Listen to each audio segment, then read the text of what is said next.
Pasa Bugembe muntu. Ne love si ya pressure. Love si ya kukaka. Love si ya kuforcinga. Love si kabampani. Love tebawasiza abantu. Love tebawasiza family. Love we wasiza nga gwe ngoli lwedde ogamba yono. Bantu bangi nnyo bakoze mistake mu bulamu bwabwe. Ne bagala okusanyusa abantu batagenda kubeera nabo mu bufumbo. Ne babasanyusa ne bakola omukolo nga gw'amaanyi nenga asiba maziga. Takyasula waka yafunayo omukazi omulala. Obufumbo yabuvaamu dda. Bantu bangi nnyo balaba ku TV awo bagulaga ndi mufumbo. Nenga inayo Saidi Dichi emu emirembe. Bantu bangi nnyo bakolaga nti alina omukazi ono. Nenga ayagala mukazi n'abasajja. Ate bamanyi mikwano gyo. Nga yoli babaita bisexual. Ase bisexual babaita batya. Babaita batya bisexual. Go what degree tuyambeko babaita batya. Yes, bisexual. Babaita bisexual. Nga ayagala omukazi n'omusajja.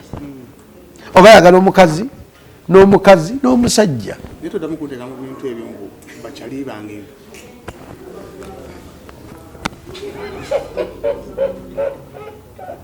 Gwe siba chalibo?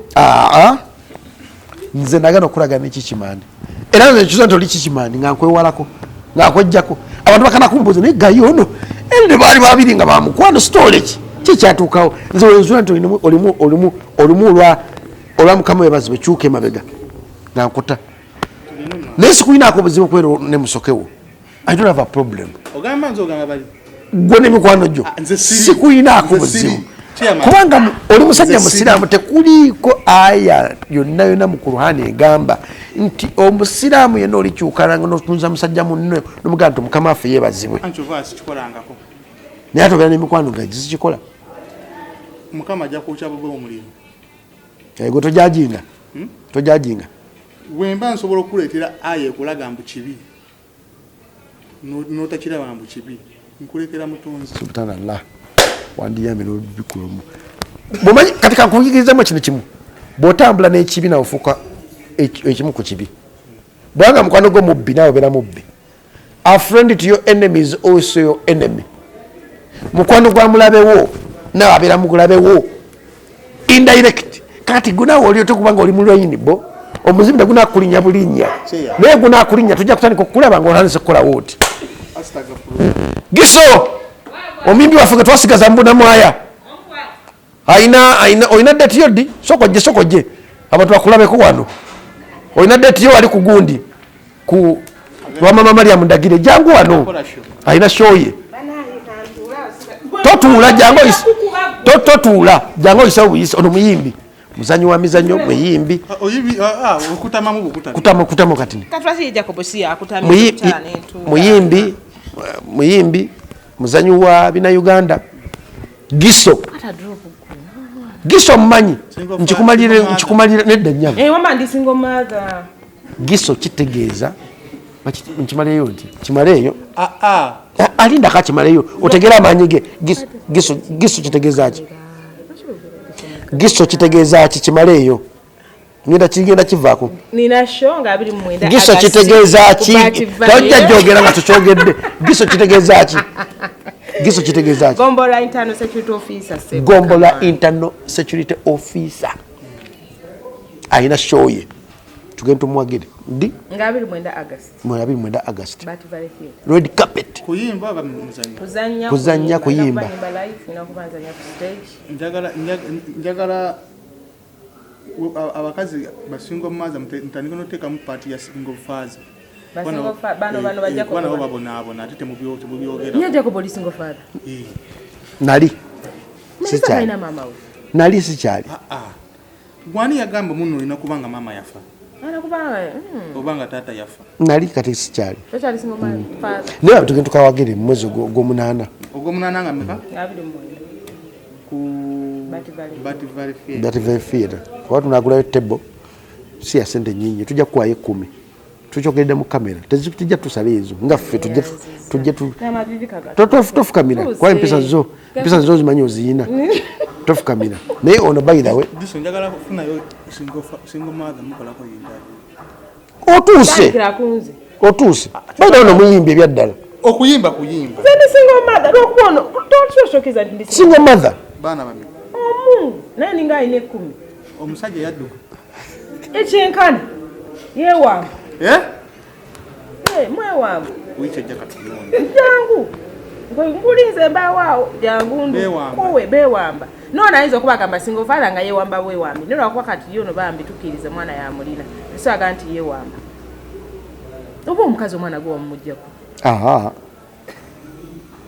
samumugjaku oyinza okujja nogamba single mother naye nga gwe wava mu maka gange nodduka n'ogenda abambi oli omusajja yewamba wewamba saddukayo yewamba wewambi omwekokola isa mwekokola kuba nnamufunamu akana akalungi high five namu akana akalungi omwana essanyu lyange gisonkogayiride toddamu kuzaala gisa abasajja ennaku ze tebakyategeera amagi nkyagalina omuntu ziteeke kugombolola aka nako ganyiiga naye wakomawo omusajja atasobola talina waayita bano bantaddeko ekikomero kimanyi bano bajjakobo kiyitirivu lisogenda wamma ngenda kusoma zibeka ngenda kusoma zibeka 2 August Batuvale Theatre tickets emitwalo 2 5 teba 5 hadi Sugar Baby the woman tebe yatano yongera kana tebe yatano nokongera kana kwa 10 nja kuwa 10 sizina ngwanya kwa 10 tikiti kwa 10 sisuka 10 ngenda mukalulu ze tikiti 2 nawe yakubisayo poster tit for tat ogya kukubisayo poster kwa 5 mpa tole anti naye nyina ayino kwekubisa poster byange obimanyi aisi giso endeka kasita sho tugiranze oyo sebo azanye emizanye byaddala ne filimu azizanye naye bambi muntu mulamu ayina tabu ali easy kazi kasirikale abantu bagamba pastor katukano ko katunonyo omuntu agadda abantu bagamba ze pastor amache njago okugamba tunza neno kamera bulungi nnyo pastor oli musajja wa Katonda nkusaba kintu kimu kyokka baleke boogere weewo obudde kubanga nze jja kubera tugera kubeerayo teri muntu agoberera mu kyakya agera kubeera mu bufumbo bwo gwagera obubeera mu bwogu n'omukazi gwoyagala tekiri about bantu bakibi agenda kwogera kiri about gwe pastor nze pastor nkwagala ne bayibuli yo gyewampano nga ndi mbona maana nosabira ne office nkyagiyina nja kujja ne ku Sunday nsabeko eyo ku church Sunday ngenda tunagenda fembe Sunday ngenda kujja nsabeko neje kusaba kiri kimu kyokka pastor weewo obudde ababa bagera biki boogere obudde tabwewadde muganda wange kibi nnyo okubeera mu bufumbo n'omukazi nga tomwagala kibi nnyo okubeera mu bufumbo ng'osanyusa busanyusa abantu naye nga gwe teweesanyusa kibi okubeera mu bufumbo ng'ogenda kudda mabega emyaka n'emyaka nga wejjusa obufumbo tebuli about kwejjusa obufumbo buva ku ntobo y'omutima ng'omuntu ngambe yoono ensobi waki basingo mother bangi ne basingo father twagala nnyo okusanyusa abantu tata omutwalidde omwana omutwalidde omukazi ne mama omutwalidde omukazi bagamba ekiwana kitu kyagala omwana musiraamu omwana mulokole omwana muki twagala mukala mu lujja luno twagala omukazi nga musiraamu nononya omusiraamu n'akubula nga mulogwo ogwa ku mukatuliki mulokole mu protestant n'otukakiraga kaafuna omusiraamu n'ofuna omusiraamu n'akutamya abakazi bonna n'ofuna omulokole n'akutamya abakazi bonna kati love teri mu ddiini teri mu kika love kiri about gwe kikyowulya mu mutima nga gwe omusajja kubanga bamao ne taatawo baganda bo mikwano gyo bakoma ku lubalaza ekigera okubeera mu fumbiro ly'obufumbo mugera kibeeramu naaba siwagira pasita kubeera mu wuulu mbagira pasita okwewa obudde kubanga ffenna aboogera tetumanyi kiki kiri mu bulamu bwe tetumanyi waki essaawa zino bbanga lino alinzeeko obutafuna mukazi tetumanyi lwaki obulamu bwa butwaziza waati osanga alina enkovu etanaba kuwona gwe engeri gyowonamu mukwano sijja engeri gyemponamu mukwano abantu bayita mu bulumi ne bagamba nti okuddamu okwesiga omuntu omulala kijja kubeera kizibu ayimiridde nga wolaba kungulu ayimiridde naye munda aliki empisa obulungi bw'omukazi tebuli kungulu buli munda ajja kubeera mulungi nga naye kizibu nga tafumba tamanyi ngeri gye bakwatamu musajja akabozi takakuwa akabozi akakolera time table ng'ali awo ng'omulaba naye yeegombesa mu bantu ajjako balina omukazi naye ng'omukazi takuwa kitiibwa nga n'okumukwatako mu buliri akwekanasa embuto azijjamu akuzalidde omwana omu buli kimu ekikyaga kibba mubbi akutamisiza mikwano gyo obuvumba obuto sibwagala pasita agoberye mutima gwe tujja kwogera tujja komenti nga akakazi kamusaana akasufu nnyo but end of the day yamanyi kyayagala naye tanavayo kutugamba naye public yetaddewo akazito public erina okuyiga okumanya ennyondo zaayo zirina okukoma mu bulamu bw'omuntu okitegeera nina obulamu bwa mirundi egyo bwempa abantu bamanyi ndi musiru sitegeera ekyo nno nkimanyi nakiteeka mu politics kati osanga mu politics oyinza ogamba ndi musiru sitegeera kati mu bulamu bwa bulijjo abantu bamanyi siina mukazi abantu bamanyi ndi single father abantu bamanyi ndi awo but ntegeera omuwakuzi w'entalo ntegeera ate serina lutalo lwempakula nga terunsanze oba nga terundese ku buzibu era mu lutalo lwempakula mbako n'ensonga lwaki ndupakudde nze okuyita pulezidenti wa nigiina nti pulezidenti wa nigiina nina ensonga zange era netasobola kunziramu kubanga wanziriramu amanyi ekiddako firebom fire ajja akoze addemu akole evidiyo egyo nga njiramu nga nziramu Baby Glory yatulaze omwana omanyi omuganda agamba ezenkanankana n'ebisiki tezaaka Baby Glory bamugeredde ebigambo bingi ebitali biwoomu bamuwandiseeko ebigambo bingi naye mwebazaako kino kimu kyokka kyokka obutabeera okubeera soba bawala bangi nnyo baavaako naye nga mubawala batambula nga ekibabeeza mu nsi mwenge gubabeezeza mu nsi oluusi njaga ice nomulaba akota mike nayimba naye nga ice yamuleeta okuba nti nayimba Baby Gloria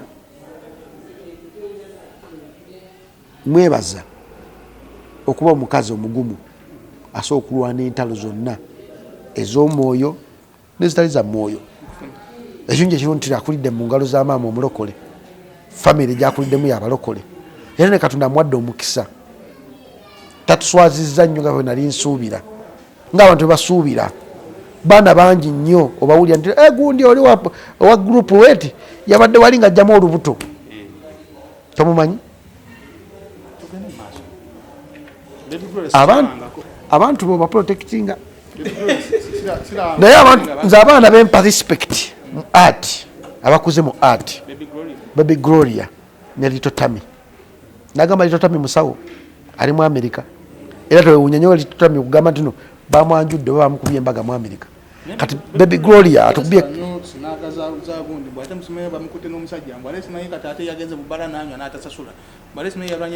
ate walabye empera ya Baby Gloria ate Baby Gloria atadde ekifaananyi nga amabeere gonna gali wabweru ye omwana akuze ng'atya Katonda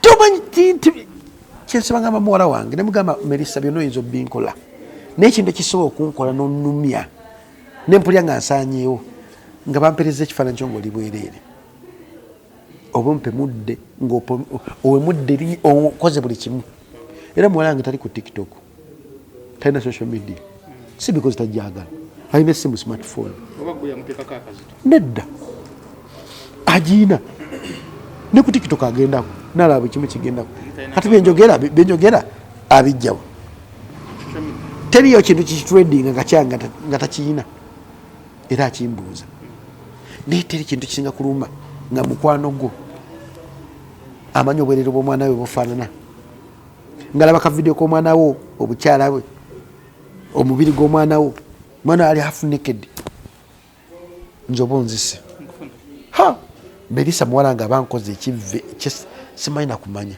kati nebaza mama Baby Gloria omukuliza mu ddiini omanyi omwana akulidde mu ddiini ayawuka nemuntegeera nemundaba y'ebintu era omwana muwala yena alina gy'oli eyo fuba nnyo okuba nti okulira mu ddiini oba nga oli mu Isiraamu oba nga oli mu Katoliki ng'okulidde mu ddiini relationship eno mama angajirimu nnyo munda muli kwa mama agibaddemu from day one. Mama ayagaliza kisinga ekyo kyatafuna olusi kyayina. Mama yenna wosanga mama yakeera ku makyo okukotogera omwana we gwazadde manya mama musiru. Mama bangi nnyo bawulira obujja ku baana baabwe. Okitegeera bazadde bangi nnyo bali mu nsi muno ng'omuzadde omwana amuleetera omukazi oba omusajja tamwagala amugamba wano njagala muganda toyetawo muntu atali muganda. Musajja tunaleeta omukazi oba mukazi we tunaleeta mukazi ng'amwagala ku mutima nagamba nedda sebufuwa maka gaffe g'abasiraamu bw'aba tasobola kukuba takbir Allahu Akbar. Ffe tetwagala babikuta wano ng'ataddeko n'esigidde ogiraba mpanvu nnene naye agamba nze saagala wano muntu atali musiraamu. Tondeetanga omukazi atali musiraamu, tondeetanga omusajja atali musiraamu. N'osanga oli nga mukatuliki nga n'omuddali agwira agamba saagala tondeetanga maka gange muntu atali mukatuliki. Nze kankunyumizemu kasitole.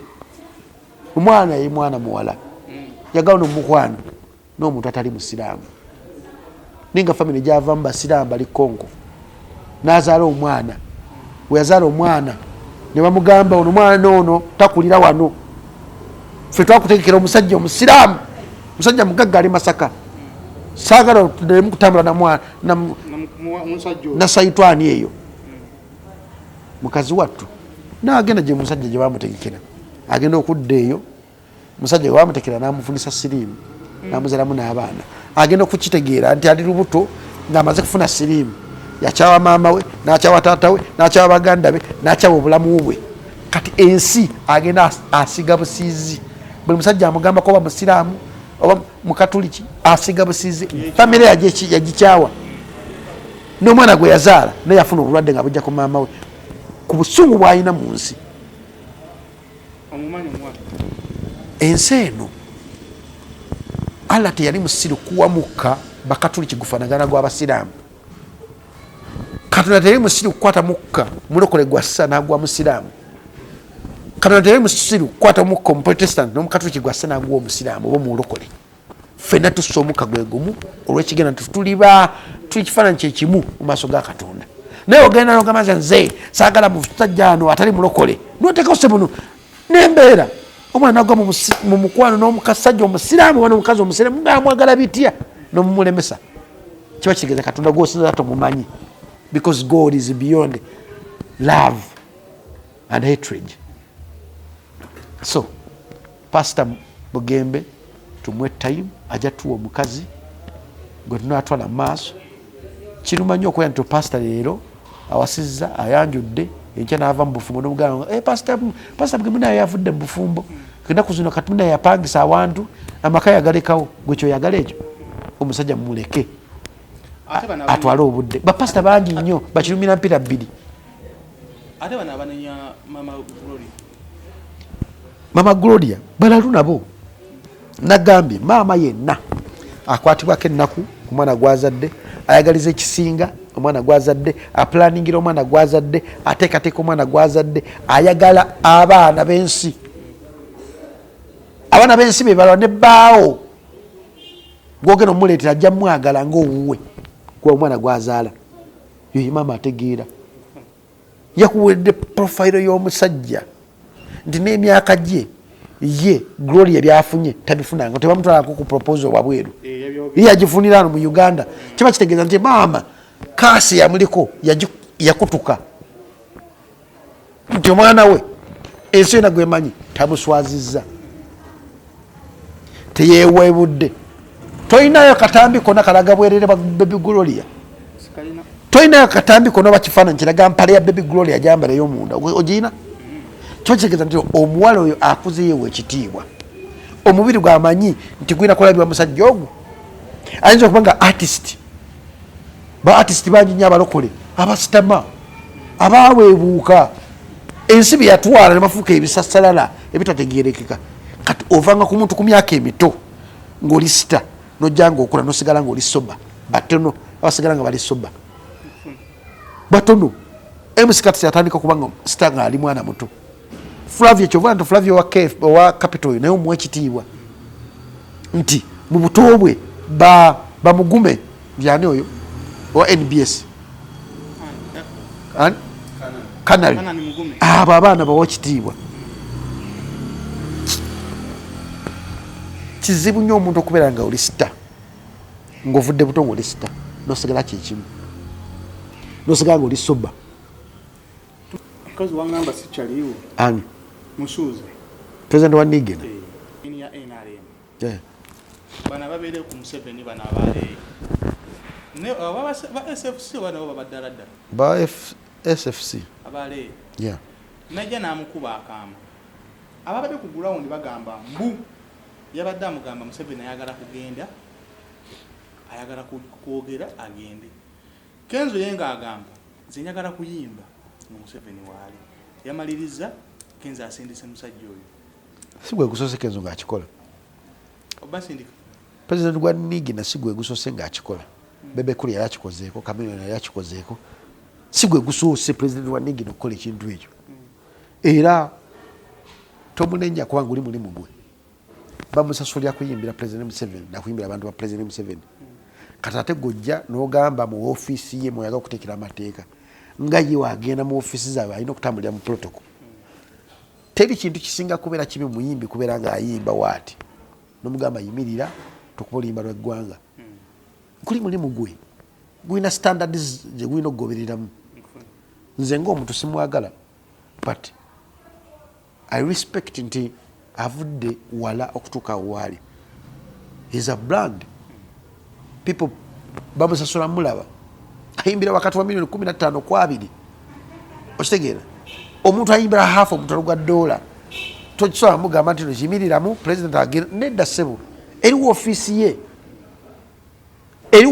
alina ogiwa ekitiibwa nga president Museveni bamuwa ekitiibwa nga bagenza omukola ki omulaba eriwo office ye nti agitaddemu sente nyinyi yo enesiramiteke mugamba tumanyi yimiriramu vaawo president ayogere ekikimusiza wansi because he is a brand.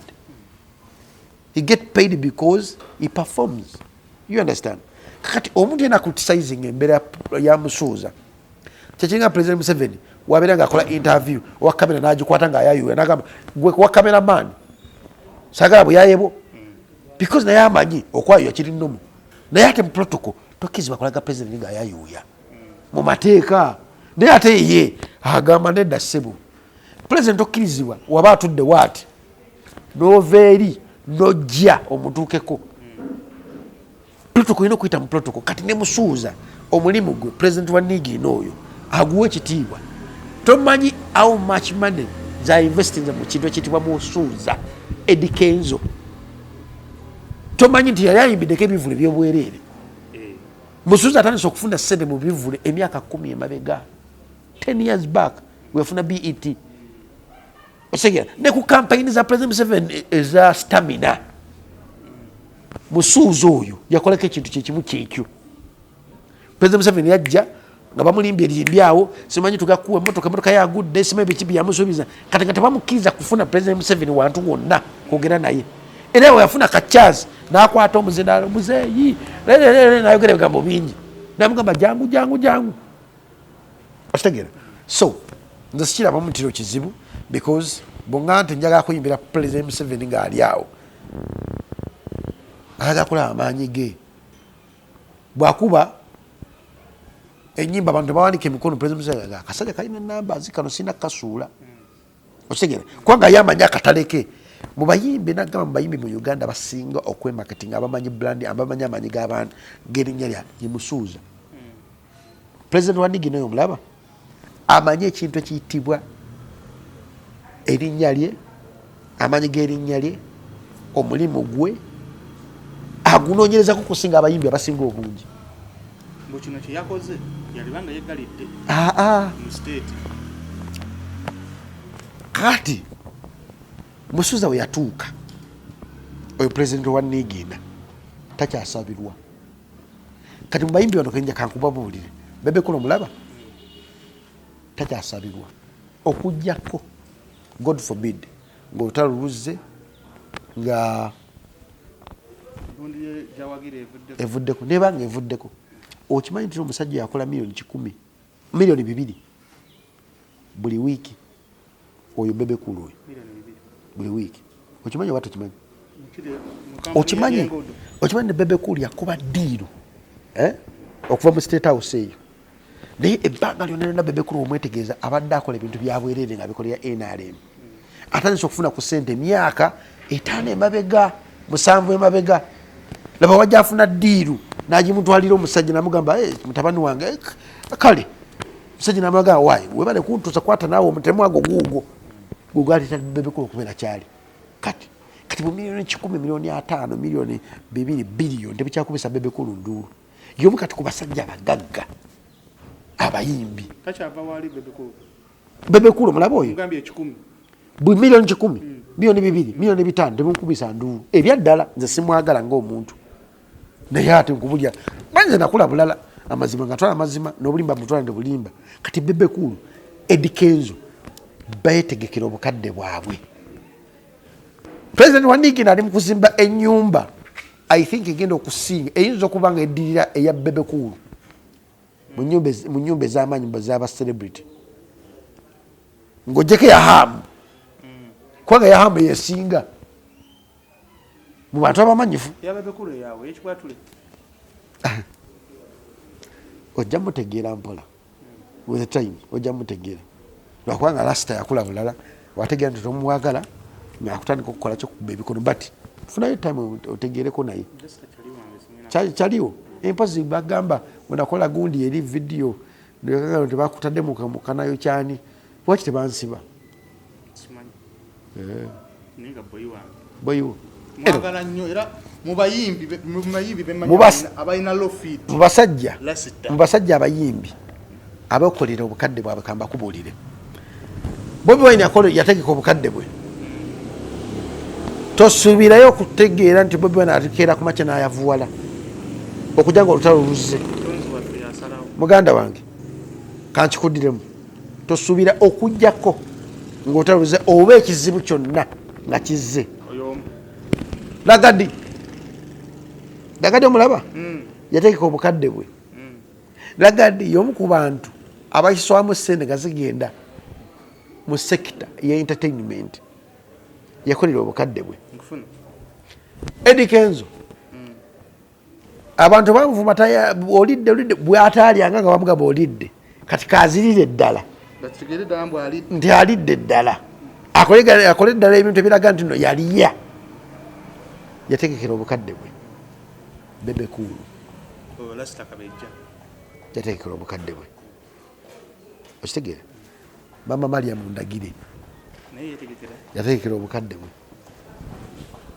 Halima Namakula Mama Halima Namakula yategekera obukadde bwe Misa Kisemakula Geoffrey Lutaaya bamwitaani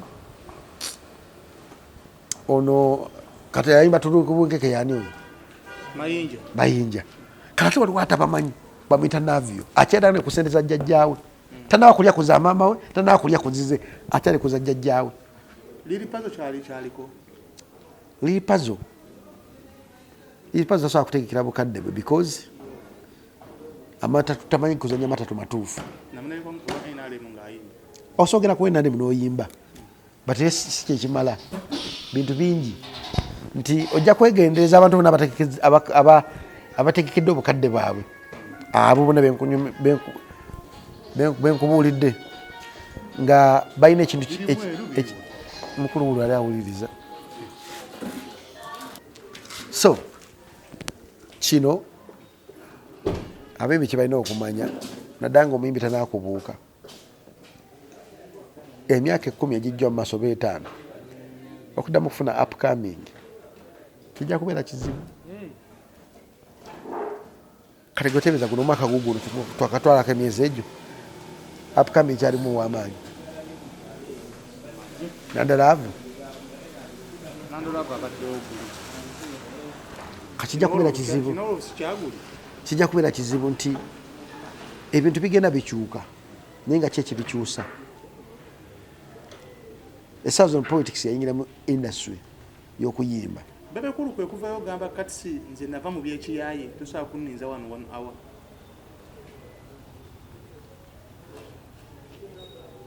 omanyi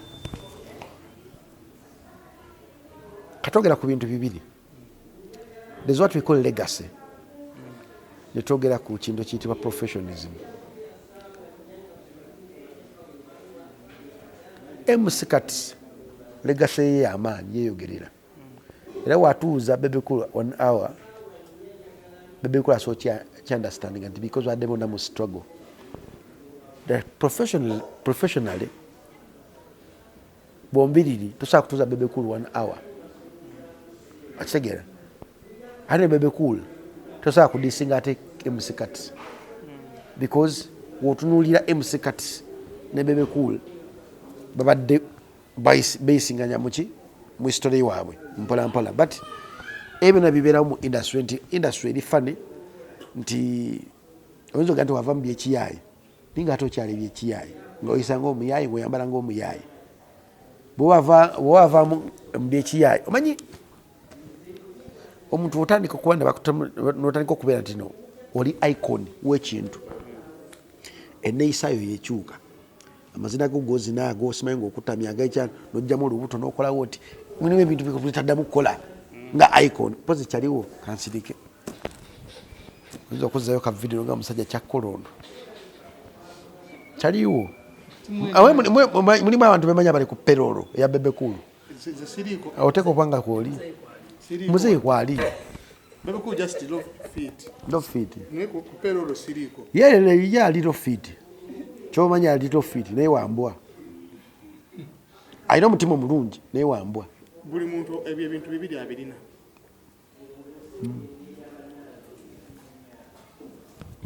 Kyova olaba kyeya nze nsobola okubeera nga okusaba interview nyanguyira naye ne wabaawo oli agamba Jacob Wambwa musabidde interview y'emyezi 2.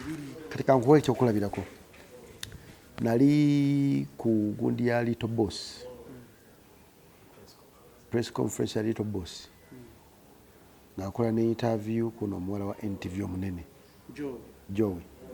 Bambi akola ne kajja ne kaleeta kamera. Joe nakagamba vano oli akakopa bintu interview bigambo byemubuuza. Bambi ne kakwate ku ne kagenda. Kati mu kugenda natuma interview kati nenza somewhere nempulira ngakogera kagamba omanyi Jacob ne Joe bangobye nga njagala ngamujjako interview inasement Jacob Wambwa niga katusinza ngogobera mugo. Okitegere niyo oli Joe yali akola interview ye egenda ku TV mu program ye ningataga muntu ina college muntu mulala kutapingamu Jacob bangobye ku ngamba tunzaamu kamera ovuga mandi Joe ya mugobi yagala Jacob akoze ki nezo ngambira nti omuntu Wambwa mberako n'ensonga zange waki Wambwa. Okitegere kati Bebe alina omutima omulungi for that I believe naye Wambwa ye true luster. Is not a true luster. Is not a true luster. Bonna agala mu definition ya luster. Is not a true luster. Just so yaga kuisawo kintu kyo ku protecting a brand yo kola damage control ebina bikola ko nange ngakyali woli kabotongo newe navaayo kati kyakola damage control. Tugende Nansana luwa pastor Bugembe ate Nansana omanyi yani pastor bangi wa pastor baliyo gomanyi Bugembe yekka omutoja amanyi kuba gyetonya efana ebyatambudde nnyo ng'ali n'omuwala musawo oba mu America asabire abantu baga pastor ndowooza yesaawo akakyala engeri gy'okatulaze Bebe kiki eyogedde yagamba sikyaddamu kubulya kyama kyange nani pwenkulira kyama kyange nkukirabako nkitadde ku social media nembuuza kyama ki nasembayo wano ng'ombuuziza ebintu mu bulungi nnyo naye mbikuddamu ngenda okuddamu okulangambi nemugamba bwekatemeresa bwe ngenda okukubuuza ekibuuzo siga nti nanga olina olugambo nga sirina lugambo nze obulamu bwange bukozesa nnyo ng'ekyokuyiga eri abantu nakubuuza ekibuuzo nenkubuuza singa tugwa ku accident nze ne maamawo ani gwe wakidini abantu bonna benanyumiza ekintu ekyo bampa saidi yaabwe naga ati Mesa tukuba nga yagambye akuwa awaggwe nimugamba nedda munnange Mesa yagamba ffenna talina gwatuwaako kyakuyiga kyekirimu ekyokuyiga ekirimu nti omwana olina okubeera ne wiiri ey'okutegeera nti wempaako maama taata naafa mu mutima gwo kikusigala muti singa mampa ddaani kati kulewa abaana batakimanyi ekyo nga obulamu bwo bukosanga ekyokolaki ekyokusomesa abantu balala. So nanganze sirinamu kugamba kyama kyange wadde nakimu bwekugamba ekyama okyogera mugamba toyetaga kugamba nti ogera kunkweka kyama because okweka ekyama kiba kitegeeza siri mukwano gwo.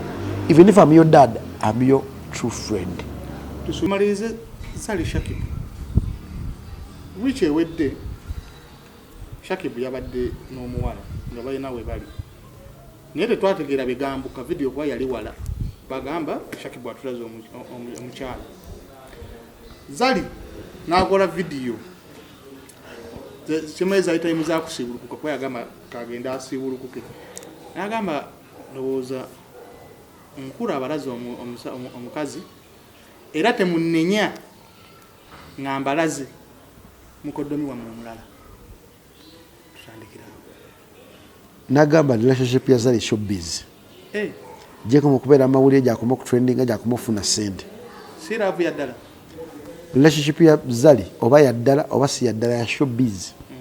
Nti showbiz kutambulirako ebintu bingi nnyo. Zali asooka okozesa omuvubuka ekintu kyonna kyayagala n'akikola.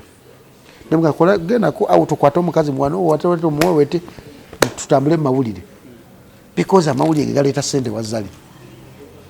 Zali gyakoma okubeera nga atrendinga mu East Africa mu Africa kasente kakola ki naye Shakibu simanyi oba bayingiza naye kireka bayingiza kubanga Zali waba alina kasente sisubira kuba nti asooka kumaani Shakibu okitegeera. So nze relationship yabwe ngitwala nga showbiz sigitwala nko serious nga nze olw'ensonga zange kuba Zali mumanyi nti Zali oyo ku mapaatipaati gemmanyi n'amalala ge nzirawo nenkwata ku ttama buli nnaku neebuuza buli lunaku neseebuuza naye Zali kikyayagaza omuvubuka ono nolekawo Diamond Platinum ayimbira emitwalo 15 egya $. Diamond Platinum goyinamu abaana ayimbira emitwalo 10 egyo n'omulekawo awo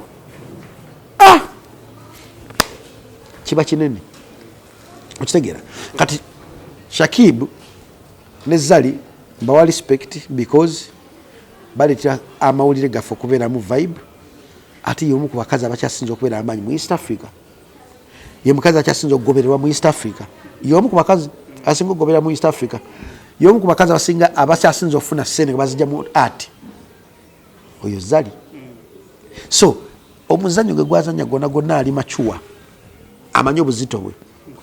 Naomi Campbell omumanyi mukyala mu America yali fashionista naye Naomi Campbell yategeera amaanyi ge ga Naomi Campbell n'agakozesa yafuuka miliyoniya because of nti yategeera amaanyi ge. Bakazi bangi nnyo balina embeera nga balabika bulungi nga Zali naye n'obasanga nga tebabikozesezza obulungi bwabwe. Kati Zali obulungi bwe yabutegeera amaanyi gaabo abukozesa okuweerera abaana be n'okuteeka 10 ku mmeeza nga ye. Naye ate obulungi biseera ebisinga obungi tebukwerabiza nti Katonda yakutunda ng'olina okubeera anda wansi w'omusajja. Omusajja teyeetikka lubuto gw'olwetikka kiba kitegeeza buvunaanyizibwa bwo okuguluminga ensi nga balina okubeera. Shakibu yali waggulu mukulabako. Shakibu yali wansi mukulaba kwange ate ogutali musango nti ensi yakyuka nti abakazi ennaku ze bafuuka basajja n'abasajja bafuuka bakazi. Kati oba omukazi yafuuka musajja nga n'omusajja afuuka omukazi ensi ebeera tebalansinze kyova nti n'abantu balina obusungu bangi nnyo okusinga abantu abatalina busungu. Akalowoozo akasembayo kola ekintu kyowulya ku mutima ng'okyagala tokola kintu kusanyusa bantu. Bw'onoosanyusa abantu obulamu bwo bwonna ojja kumala ng'osanyusa bantu. Abantu tebasiima baali bayigiriza 12 naye kuliko eyamulyamu olukwe kuliko eyamwegaana kuliko abatamwegaana. Musobola okuba nga muli balongo muva mu ndeejo naye ne mutuuka ku nsi kuno buli muntu Katonda namuwa omukisa gwe tokolanga kintu ku nsi kuno kusanyusa bantu abatali bulamu obwo.